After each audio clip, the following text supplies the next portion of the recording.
Okay, in terms of the soil business journey, how did you manage the rapid growth of Probitas Soil Business? Badly.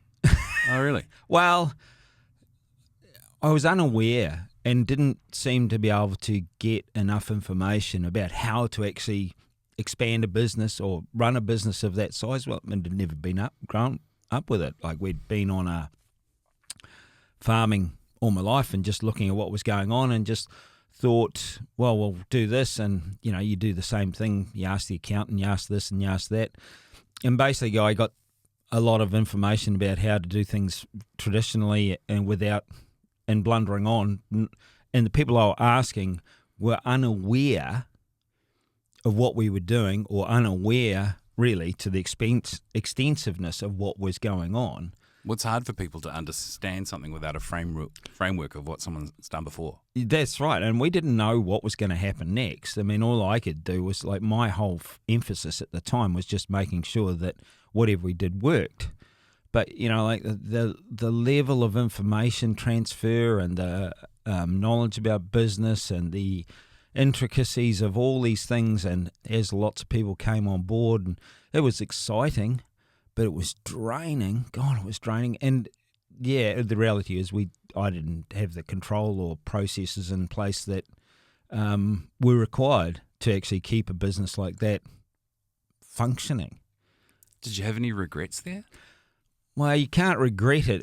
All you can say is learn from the process. I mean, we were in totally new territory. Yeah. I mean, it was just, we were in absolutely new territory because, we were having field days where 200 people would turn up.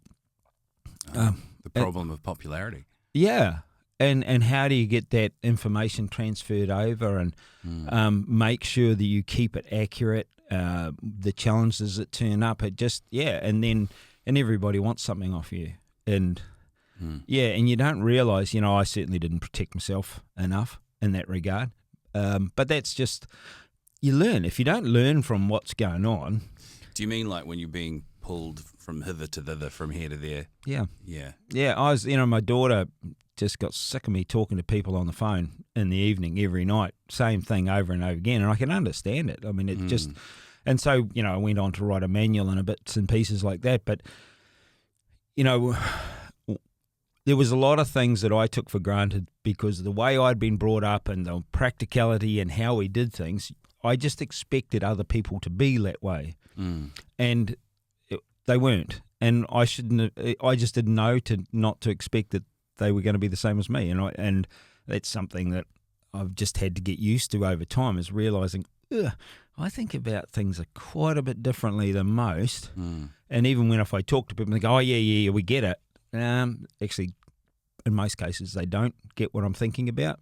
Well, behind the scenes, we've talked about one of the reasons why you're recording these is so that people get time to learn your ethos around and approach to the land and various other things and the stories behind where you are now, right? Is that a little bit like writing the manual, but now we have it in electronic form? Yeah, totally. I mean, I rewrote the manual only last year about this time. I'd finished it 18 months ago. I rewrote the manual. And in regard to, that needs to be down, that needs to be set in stone. And yes, and now the story needs to come through about how this whole process came about, so people can actually get a view. Oh, okay, I understand that now.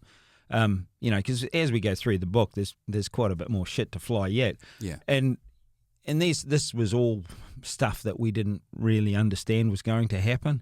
And you can't prepare yourself for stuff that you don't know is going to happen. All I was looking at is, well, how does I make this better, and how does I make this work, and how do we fit this together and do this? And so, I'm running around doing the research and trying to run a business, and I didn't know how to run a business and keep it in a format that would have been, that had long-term viability. Yeah, and I think also that the effect of recording this sort of thing for people to hear makes it all so much more relatable. Yeah. And what were the most common issues farmers face when adopting the new technology? Or approached the new approach? Look, I guess the thing that there was quite a few, but some things that really berate me, and they still berate me now, is like you get a soil test and they come back and there's something like no copper, and in the South Island it's very prevalent. in places of the country. Like I mean virtually no copper at all. Soil biology won't function without copper. Yet for all the phosphate that you could see inside the soil test, which means they've spent a huge amount of money on superphosphate, no attention was given to putting soil copper in. They'd use copper in their animals, and we have to give them copper because otherwise they do this and that. And that has continued. I'm out there testing. Right, so that's like a supplement approach for an animal as opposed to just put it in the soil. Yeah, and the function in the soil is absolute critical. Like it is. Can you just put it in soil? Yeah, I mean we're using minimal amounts with very, very good results. Now we get the biology working, and the copper comes into availability really quick. We've learnt the tricks of how to put the minimal in to get the maximum out. Is it better to put it in the soil than in the animal in terms of the overall health outcome of the animal? Well, the proteins form in the soil, and then the proteins form in the plant.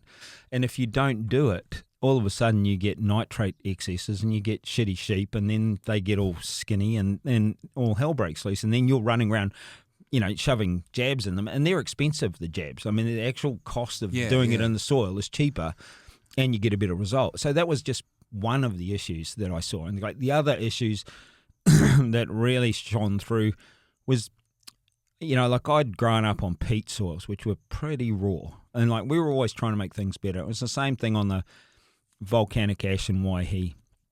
We were always trying to make things better. So I when I started running into some of these amazingly good soils, and I seen the farmers had destroyed them by products that had been supplied by industry. The DDT that came in the superphosphate. A lot of farmers didn't even realise that it had gone in the superphosphate. Ooh. And especially that came as a huge wake-up call to people, especially when they were going to convert from sheep and beef to a dairy farmer, and they'd have to do a DDT test so that otherwise they wouldn't be able to get their milk picked up, because if it showed up in the milk, they didn't want it. And that had a massive long-term effect on biology. And I'm sort of going, holy shit, these guys had something so extraordinary, what I was looking for when I was, growing up and looking at farms. And because they went through a very financially buoyant situation through the wool boom and all this, there was all the shit thrown at them. I mean, I think anyone that turned up... Because they could afford to pay for new things. Yeah. And I mean, the way our financial structures is that, fuck, I don't want to pay tax, so I'll put this product on the farm. Right. I'll reduce my tax burden by having a higher expense that could help the outcome anyway. Yeah. Well, yeah, and it was shown to them that it was going to be a better outcome, and it wasn't. And it was a disaster, actually. Anyone that turned up with a white coat and gave them a bit of a story, and, the fertiliser companies went along with it. There was places where DDT was actually, the DDT product was cheaper than the super, so they'd put more in so they could actually make more money. And I struggle as a non-farmer getting my head around this. How does someone want to put DDT on? Well, it was supposedly to... Or was it a contamination? No, they put it in to kill grass grub. Okay. But I mean, it kills anything. And, the ongoing effect of that and the impact on farmers has been phenomenal. And the farmers lacked the teeth or the ability to go back at industry, that they'd sold them something that had wrecked their farms and ripped down their financial value. And, this is part of the whole process of you see in farming, is that the inability to really take care of their own affairs.